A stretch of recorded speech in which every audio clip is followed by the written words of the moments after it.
Good morning. It's July 19 and it's a rainy Saturday morning. This is our update for Burgos apartment renovation. Ginagawa natin today, bubuhos tayo sa mga poste dun sa likod natin. Yung mga poste na yun, yun ang mag-support whenever we make our second floor sa likod. And it will also support our walls dahil pinagtatanggalan natin lahat ng mga old walls. Ayan ang mga parilya, no? Na ilalagay natin sa ating pang-footing. Bubuhos sa itaas, dyan sa unang butas. Tignan natin sa taas, tsura naman yan.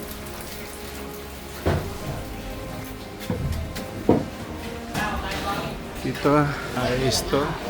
Yan yung ating mga divisions. Ayos mga electric lines dyan.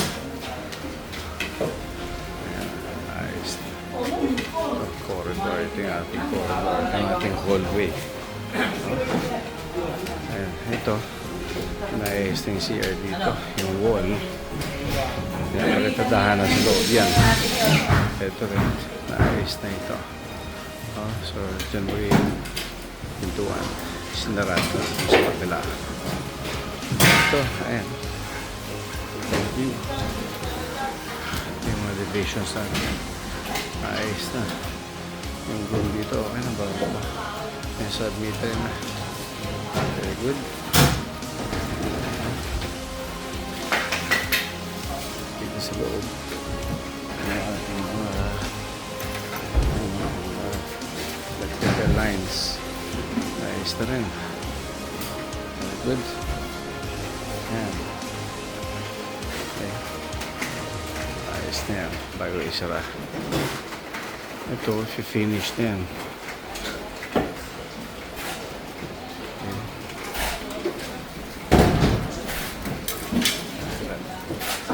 Ganda oh. Okay, this is another room.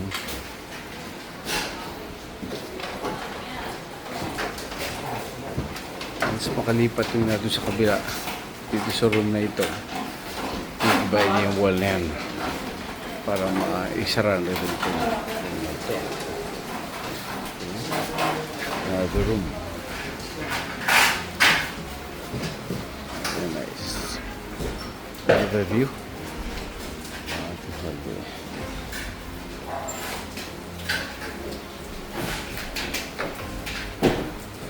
Ito, pinabakbak yung mga tiles.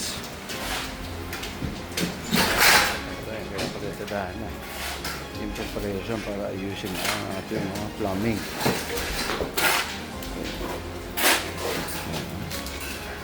Very good.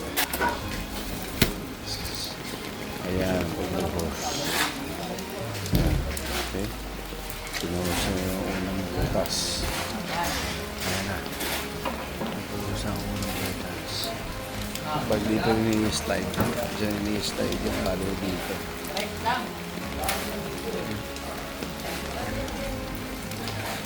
Poste mo nga lang sa 1, 2, 3. Ito yung ika-apat na poste. Ang gawa ng paraan yung puno na yan because we're going to be having a gate dyan. So, i-discuss pa natin sa barangay yan paano yung puno niya.